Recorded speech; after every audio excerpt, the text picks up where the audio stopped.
Assalamu alaikum, туғандар, ағайын. Маған қандай сұраулар береді, кішкене самықтатып шашпай сөйлейін десең дағы сұраулар болады екен. Көрерман аз бі көп бі көрермандарымыз бар, ошолорду сыйлап айтып туралы. Кайран устатыбыз Эрнест Турсунов айткандай, тирүүлүгүңдү билгис үчүн жазып туруп атыр дечи. Ошо тирүүлүктү билгисип сүйлөп туралы. Эмне болду эми курултай жөнүндө айттык. Баягы күнү анан эми курултайдын натыйжасы тиги бу деп айтпадык. Эми курултайдан да кызык эми сөздөр чыгып атат, ар кандай сөздөр чыгып атат. Маселен, мына курултайда президент жооп берди элге аягында. Абдан жакшы жооп берди. Менимче элим үчүн Садыр Жапаровду мындай өзүлөрүнө жакын көрөт.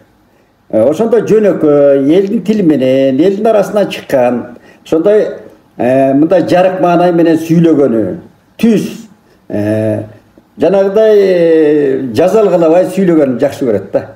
Биз да жактырабыз ошондой акпейил сүйлөп атканын. Анан эми кээ бир ойлоруна биз дагы мындай пикирибизди айтып коелу. Маселен, эки достун мамилеси жөнүндө айтып атат. Ушундай бизде ушинтип атат, тигиндей мындай дейт. Андай сөз боло берет, болуп келген, и боло да берет андай. Кайсы бийлик болсо да болот. Анан бул кишилердин эки достун мамилеси өзгөчө да, ошондой сөздөр жүрүп атат. Анан эми Садыр Жапаров айтып атат, эми андай сөздөргө биз мындай көңүлүбүзгө да албайбыз. Анан бийликте мен боломбу же камчы ташип болобу, камчы досум болобу, баары бир айырмасы жок дейт. Менимче бул баягы өзүнө жакынбыз. Биз мындай эч ким айырып жибере албайт. Бөлүнбөйбүз деген мааниде эмоция менен айтылбаса керек. Жакшы сезим менен айтылып атат, бирок эми кандай болгондо да үйдүн бир ээси болот. Турасын айтканда, бир эле кожоюну болуш керек үйдө. Мына бизде азыр үй бүлө структурасы бузулду деп атпайбызбы? Кожоюн ким экенин таппай калбадык үйдө. Үйдө маселен, үйдө кожоюн ким, аялыңбы, эркегиби, баласыбы, ушундай бир анархиялык коом үй бүлөгө да таасир берет экен да. 30 жылдык анархиялык коом, демократиялык эмес, анархиялык коом. Анан ошо сыяктуу бир эле мамлекеттин бир эле башчысы болуу керек. Ошо так аныкташ керек. Президенттик башкаруу, ал президенттик башкаруунун өзүнүн так позициясы, президенттин так ой жүгүртүүсү, так пландары болуш керек да. Анан достук мамиле башка. Ал эми президентке, мисалы үчүн президенттин сөзүнө караганда, Камчы Ташиевдин андан кийинки билдирүүсү мага жакты маселен, ачыгын айтканда. Ал Камчы мырза жазыптыр, мурдагы конституция боюнча 6 жылдык мөөнөт, бир мөөнөткө шайланган. Анан эми жаңы конституция боюнча дагы 5 жылга шайланса болот экен. Болот. Мыйзамда ошондой да. Анан эми алдыда 8 жыл бар. Анан 8 жылдан кийин Садыр Досумдай дагы бир кыргыздын азаматы чыгып, бийликтин салтын улай берет деген маанайда айтканы мага жакты. Албетте ал бийлик дагы башка, маселен адамдын өзүнүн өмүрү түбөлүк деген болбойт, түбөлүк болбойт эч качан. Мына түбөлүк деген сөздүн өзүндө, этимологиянын өзүндө өлүү деген жатат го. Түбү өлүү, өлүк, түбү өлүк деген. Ошо сыяктуу Камчы мырзанын бул сөзүнө мен мындай ынандым да. Андан кийин дагы азаматтар чыгат. Бул боюнча эч коом өзгөрөт, бийлик өзгөрөт, эл улуу алыпла айтканда эл калсын, журт калсын, жерибиз, урпактарыбыз эркин коомдо жашасын деп улуу жараткандан тилейли. Андан кийин эми мынабу жыл жыйынтыгы боюнча дагы маалымат бербейм дегендей маалымат чыкты. Ошондой кабар чыкты. Бул мындай интригалык суроолор болот экен. Анан мен курултайда жооп бердим деп президенттин сөзү чыгып атат да. Менимче мына мага деле интригалык суроолор берилет. Мына мен кем багалга эле сүйлөп атам го, мага кандай сөгүп дагы суроолор берип атат мына жерде. 4 киши мамлекетте эмес, 4-5 коллективди жамаатты башкарам деген киши дагы өзүнө баягы Усуалиев жазгандай агонго даяр болуш керек. Өзүнө. огонь дегенге, отко, сууга, сынга даяр болуш керек да. Ал интрига деген, интригадан качкан болбойт. Интригада жанагы Островскийдин илгери биз жаштык кезибизде окуган Островский деген орустун жазуучусу болот кантип курчуду деген мыкты повестин окуп чоңойдукка бар. Ошондой болот. Эч ким падыша болуп төрөлбөйт, эч ким жазуучу болуп төрөлбөйт маселен. Же болбосо башка кесиптин ээси болуп төрөлбөйт. Ал ошого курчуйт, калыптанат, тажрыйба топтойт. Анан барып анан жетилет деген маселеде. Анан интригалардан качып отурса болбойт. Интрига деген ал ошондой жанагы Кудай бир жактуулуктан хордон сактасын. Мына бир хор менен ырдап калган Түндүк Корея, Түркмөнстан эми дүйнөдө суктана турган мамлекеттер эмес да булар. Адам дүйнө каякка кетип атат. Ошон үчүн мен мисалы үчүн ким кеңеш берди же өзү ойбу президенттин мисалы үчүн мен интригадан качпай диалогторго чакырам элем. Диалог. Тескерисинче бизге диалог жетпей турат. Диалог ачык коом. Бизди гана оң жолго. Бу кыргыздын өзүнүн айтып жүрөбүз, каңгакшап айтып жүрөбүз. Кыргыз генетикасы, психологиясы, улуу манасты жараткан элдин психологиясы ошо ачык, айкын диалогго жаралган өзү. Андан кийин эми мына бос үй жөнүндө көп талаштар болуп атпайбы? Бос үй жөнүндө президенттин жанагы айткан тууну өзгөртүү боюнча жагдайында айткан, бос үй жөнүндө айткандары. Мен бос үйдө төрөлгөм. Бос үйдө менин апам бакан кармап бакырып, бос үйдө жайлоодо төрөлгөм мен. Айтматовдун бир мыкты чыгармасы бар. Ал Калтай Мухамбетжанов деген казак драматургу менен биргелешип жазган, бирок анын ширелген ойлорун баары Айтматовдуку да көрүнүп турат. Ал баягы драматургиянын тилине Калтай боорубуз салып берген да. Ошондо Сабыр деген геройдун, каармандын ыры бар.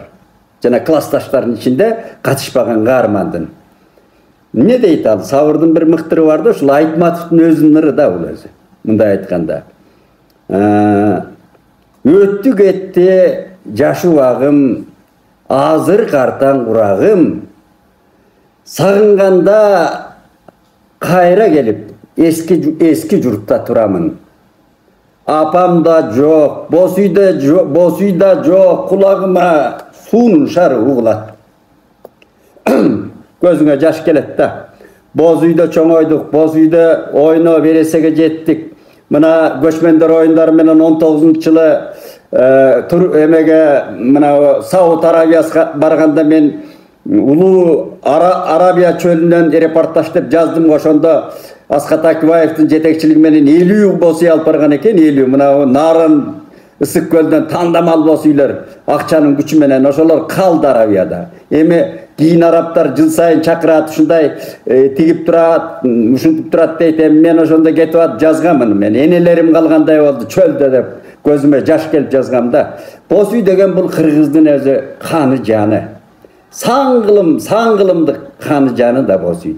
Анан бос үй жамандыкка тигилет, жакшылыкка тигилет деген түшүнүк жок. Бир дагы булактардан мен манасынан тартып бир жеринде дандай окуган демесмин, түшүнүк жок өзү.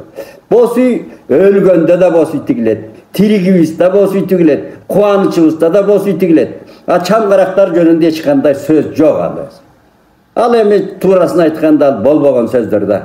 Ал эми чамгарак деген ал 3 чамгарак, 4 чамгарак тиги бу деген ал ылайыгына жараша бос үйдүн жанагы канаттарына жараша 4 канат бос үй болгон кичинекей чакан. Ар ким ал көчмөн доордо эле баары эле азыркы үйлөрдү салып аткандай да, хан сарайлардай, анан ортоңку жашап аткандардай, анан жанагы жарды жашагандай эле маселе. Үйлөрдү, тамдарды салып ататка.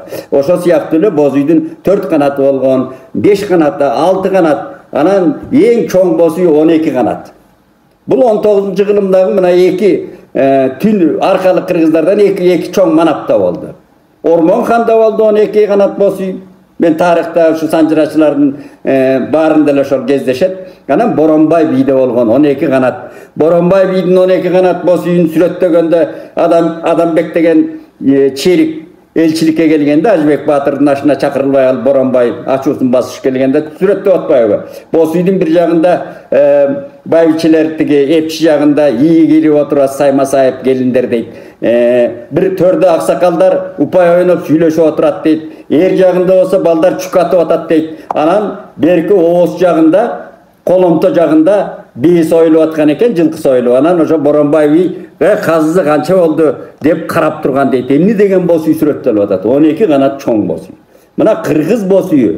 Бул керемет көчмөн элдердин мына бизге канатташ баарынан кыргыз боз үйү артыкча. Ошол биздин байыркылыгыбызды далилдейт. Шөкөттөлгөн. Ал казагы да мына эң жакыныбыз эгизибиз казак келип суктанат го биздин боз үйгө. Жок ааламда мындай боз үй.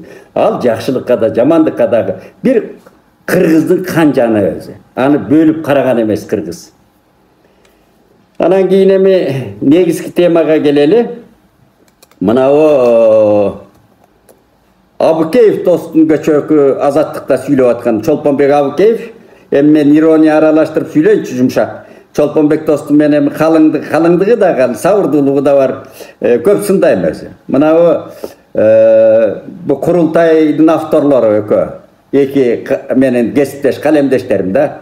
Кадыр Кошалиев, анан Чолпонбек Абыкеев. Көп жылдан бери мен тамашалап келатпайм. Эски чийнени, көчмөн турмуштан калган эски чийнени сүйлөп келатат деп. Анан кечээ азаттыкта көрүп отуруп эми Чолпонбек доска дагы бир ренжидим да, капа болдум. Ошол жанагы өзү Манаста айтып атат.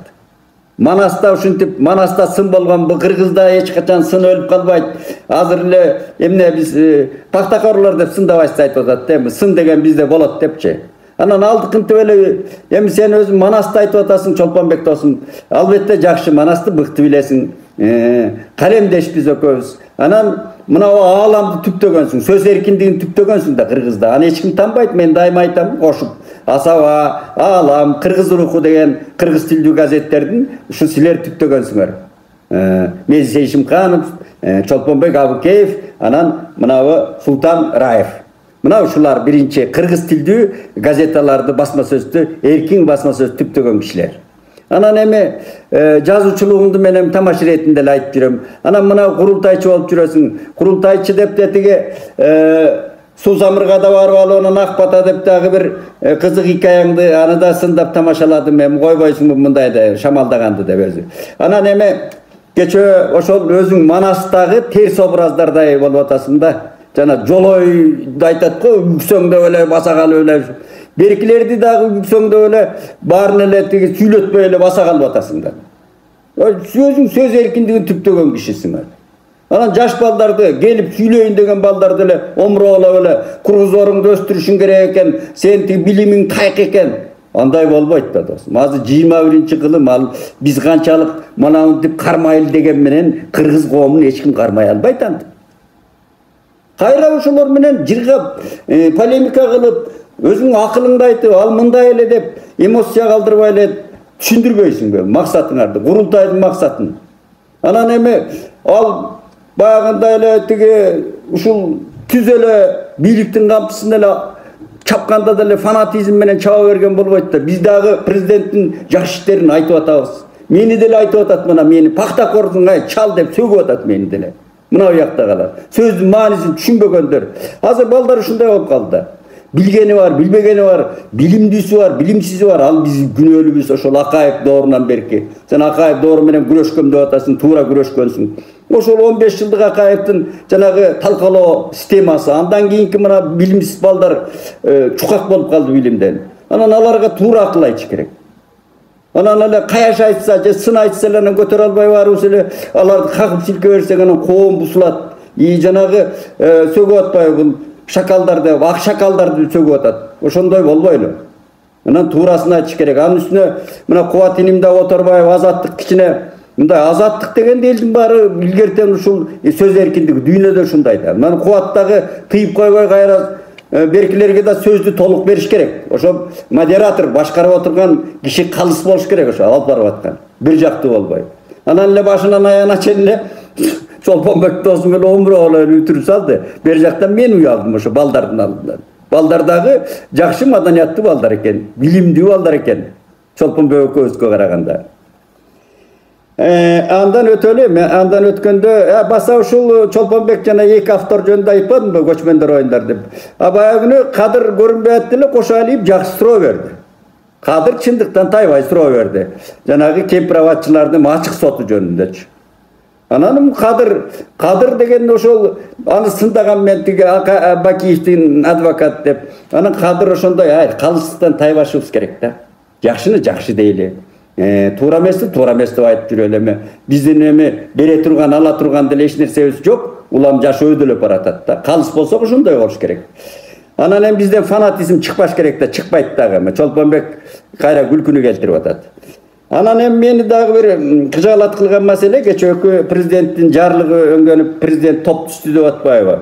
Узак экен мына темасы Кыргыз Республикасынын жарандарын руханий жактан өнүктүрүү жана калыптандыруу боюнча узак мөөнөттүү идеологиялык стратегиянын долбоорун иштеп чыгуу боюнча жумушчу топ деп чыгарыптыр.